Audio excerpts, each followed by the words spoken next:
Fala pessoal, tudo bem com vocês? Sejam bem-vindos a mais um vídeo aqui no canal. E no vídeo de hoje eu vou falar a respeito do caso Casey White e Vicky White. Pessoal, esse caso está repercutindo bastante lá nos Estados Unidos e ele está bem fresquinho. O desfecho final dele foi agora no dia 9 de maio. E é uma coisa surreal. Eu tenho certeza que esse caso aqui, o desfecho dele, como as coisas ocorreram, vocês não assistiram em nenhum outro canal. Só para vocês terem noção, acho que faz 2 anos que eu estou aqui com o meu canal no YouTube. E eu nunca vi nada parecido. É uma coisa muito absurda. Fiquem comigo aqui até o final. Se gostarem desse vídeo, deixem um like e um comentário que deu trabalho para fazer, hein? Então, sem mais delongas, bora pro vídeo. No ano de 2015, Casey White realizou uma onda de crimes no estado do Alabama, que incluiu invasão de domicílio, roubo de carro e perseguição policial. Casey foi preso e em março de 2016 ele foi indiciado por 15 acusações, sendo condenado por 7 dessas acusações no ano de 2019, que incluía uma tentativa de tirar a vida de uma pessoa. Ele pegou uma pena de 75 anos de prisão e foi mandado para a instituição correcional William Donaldson, localizada no condado não registrado de Jefferson, no Alabama. Enquanto estava preso nessa instituição correcional, Casey escreveu uma carta para as autoridades pedindo para falar com um detetive do condado de Lauderdale. Esse detetive atendeu ao pedido e foi até o condado não registrado de Jefferson para saber o que Casey White queria com ele. Em conversa com esse detetive, Casey confessou que havia tirado a vida de Connie Ridgway. Connie Ridgway era uma senhora de 59 anos que foi vítima de um crime cruel em 23 de outubro de 2015. Na ocasião, a mulher estava em sua casa na cidade de Rogersville, no Alabama, quando alguém invadiu o local para roubar e foi para cima dela com uma arma branca tirando a sua vida. Na época, os detetives chegaram a investigar e interrogar diversos suspeitos, dentre eles Casey White, mas não conseguiram provas o suficiente que pudessem levá-los até o autor do crime, e com isso o caso esfriou. A família de Connie não descansou e fizeram o possível para tentar descobrir quem era o culpado. Eles chegaram a criar um grupo no Facebook chamado Justiça para Connie Ridgway, onde compartilhavam atualizações a respeito do caso e pediam para que qualquer pessoa que tivesse informações a respeito do crime que as divulgassem para as autoridades. Após ter confessado ser o autor do crime que vitimou Connie Ridgway, Casey White foi transferido para o centro de detenção do condado de Lauderdale em outubro de 2020. Lá, ele iria responder pelo crime. No entanto, na sua primeira audiência, o engraçadinho se declarou inocente do crime que havia confessado ao detetive. Foi no centro de detenção do condado de Lauderdale que Casey White conheceu e passou a ter contato com Vicky White, que apesar do mesmo sobrenome, não possui nenhum grau de parentesco com ele. Vicky era uma viúva sem filhos de 56 anos que trabalhava como diretora assistente de correções do condado. A relação dela com Casey foi se tornando cada vez mais próxima e nos 2 anos posteriores eles mantiveram contato regularmente por telefone. Nesse meio tempo, Casey foi pego pelos guardas da prisão com uma arma improvisada que ele mesmo fez. A intenção do criminoso era de fazer um refém e depois tentar fugir do centro de detenção, mas teve os seus planos frustrados. De acordo com Rick Singleton, o xerife responsável pelo caso, foi descoberto em uma investigação posterior que Casey e Vicky desenvolveram uma espécie de relacionamento especial, ao ponto que Vicky passou a garantir comida extra e mais alguns privilégios ao criminoso dentro do centro de detenção. No dia 29 de abril de 2022, Vicky White foi até o centro de detenção por volta das 9h30 da manhã. Lá, ela disse para os guardas que tinha ordens para levar o detento Casey White para uma avaliação de saúde mental no tribunal e depois iria até o hospital, pois não estava se sentindo muito bem. Questionada pelos guardas a respeito de onde estava o parceiro de escolta dela, Vicky desconversou e disse que eles poderiam ficar despreocupados, pois ela faria tudo sozinha e ficaria tudo bem. O centro de detenção tem uma política de que, por questões de segurança, o transporte de qualquer detento deve ser feito por no mínimo 2 oficiais.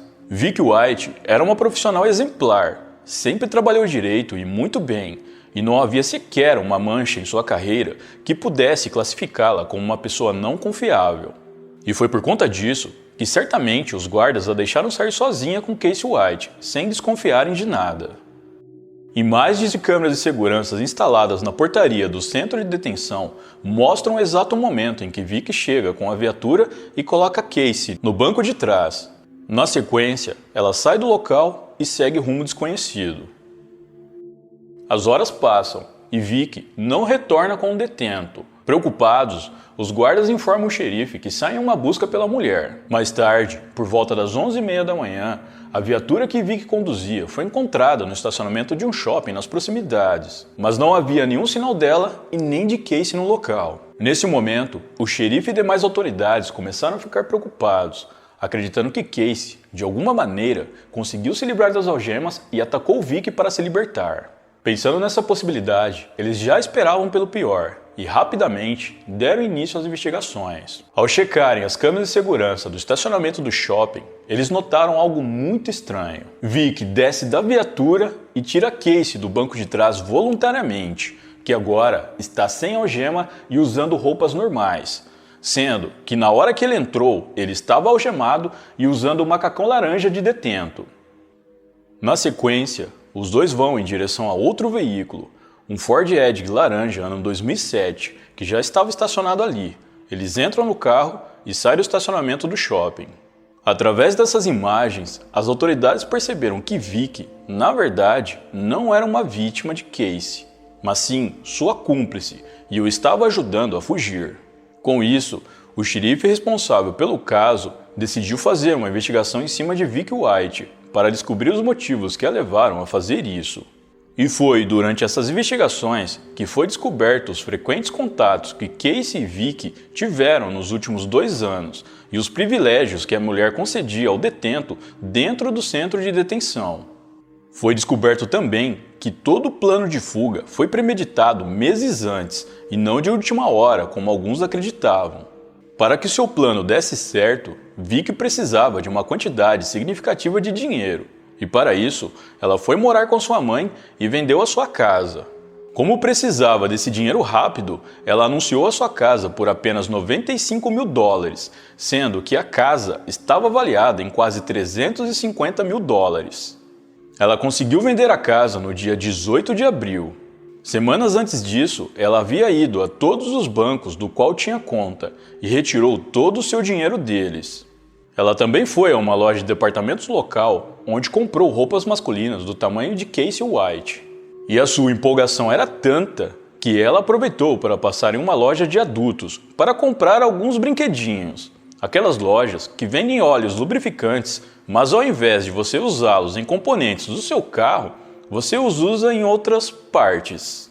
Alguns dias antes de colocar o seu plano em ação, Vicky foi até uma concessionária onde comprou um veículo Ford Edge laranja ano 2007.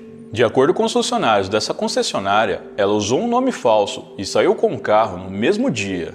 Em posse desse carro, Vicky colocou diversas coisas dentro dele, tais como roupas, itens de higiene pessoal e dinheiro. Depois, ela o deixou no estacionamento do shopping na noite de 28 de abril, um dia antes da fuga.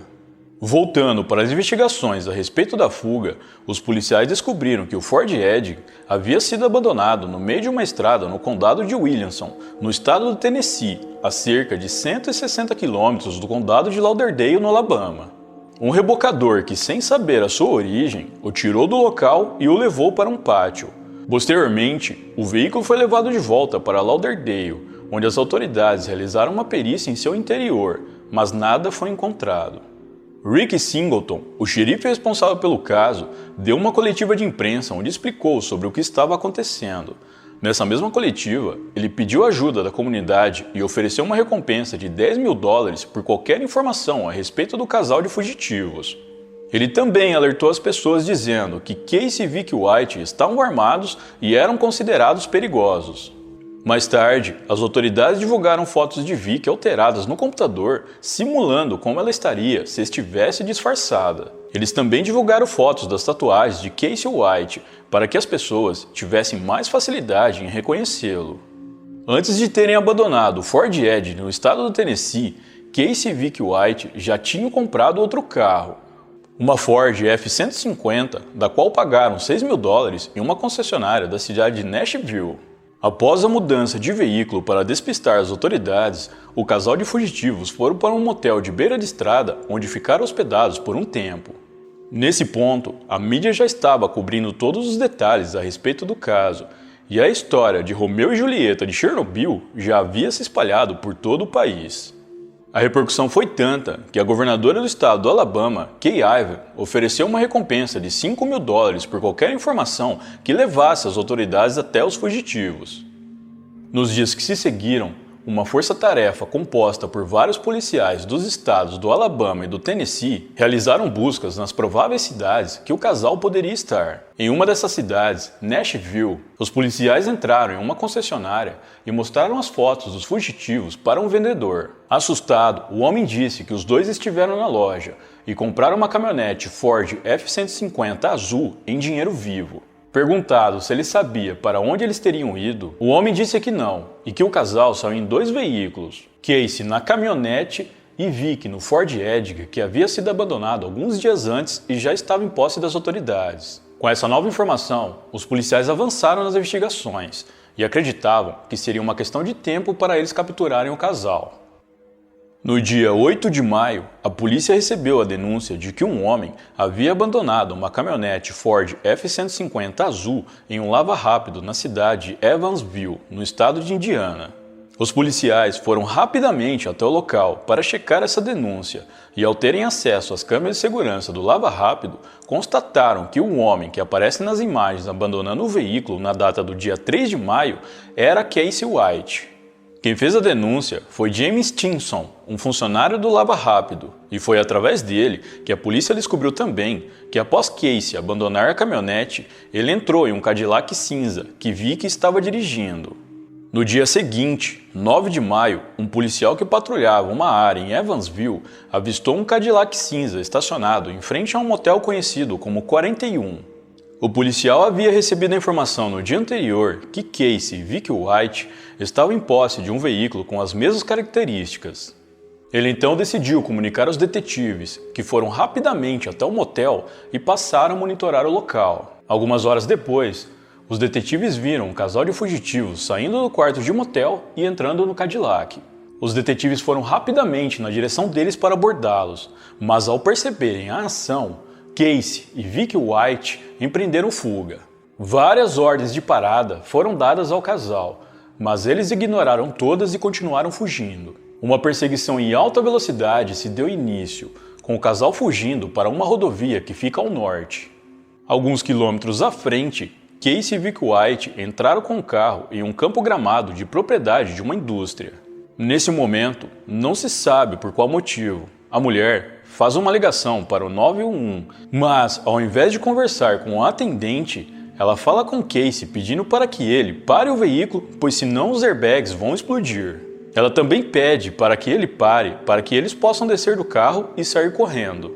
Nessa hora, um dos policiais que estava na perseguição conseguiu alcançá-los e bateu com o seu carro no deles, fazendo com que o veículo do casal caísse em uma vala quase capotando. Ao perceberem que aquele era o fim da linha para eles, Casey, que estava ao volante, decidiu se entregar, enquanto que Vic escolheu outro caminho. Ela tirou a própria vida com a sua pistola do trabalho. A mulher chegou a ser socorrida, mas devido aos seus ferimentos, ela veio a falecer no hospital.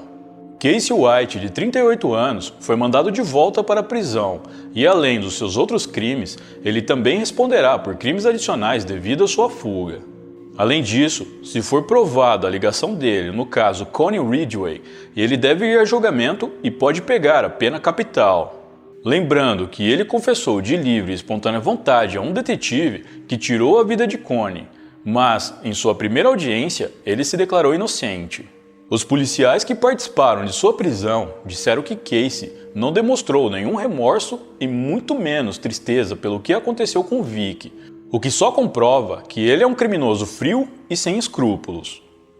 Durante uma investigação posterior, foi descoberto que o quarto alugado pelo casal no Motel 41 estava no nome de outra pessoa. A princípio, os policiais acharam que isso foi devido a Casey e Vic White estarem usando documentos falsos.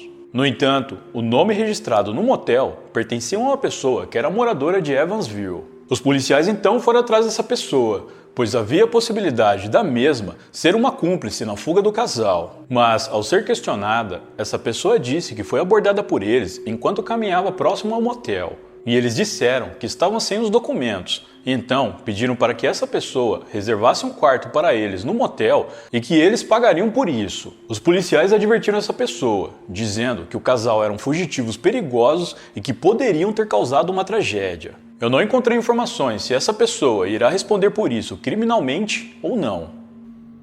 Os policiais descobriram também que o casal tinha a intenção de entrar em confronto com as forças policiais caso fossem pego, e como sabemos, não foi isso o que aconteceu. No carro em que eles estavam foi encontrado diversas armas, roupas, perucas, maquiagens e cerca de $29 mil. Ao todo, a fuga romântica do casal durou 11 dias. Eles percorreram quase 400 quilômetros, trocaram de veículo 3 vezes, passaram por 4 estados e ficaram em diferentes motéis e hotéis para não serem detectados. Mas não deu muito certo. Familiares, amigos e colegas de trabalho não fazem ideia do que deu na cabeça de Vicky White. Ela era a segunda no comando do Centro de Detenção de Lauderdale, tinha uma carreira sólida e estável, com um bom salário e iria se aposentar esse ano. Mas resolveu jogar tudo isso fora por causa de um criminoso que não vale nem o ar que respira. Bom, é como dizem, o amor é cego e às vezes burro também. Então é isso, pessoal. Muito obrigado por me assistir até o final. Eu vou ficando por aqui. Um grande abraço e até a próxima.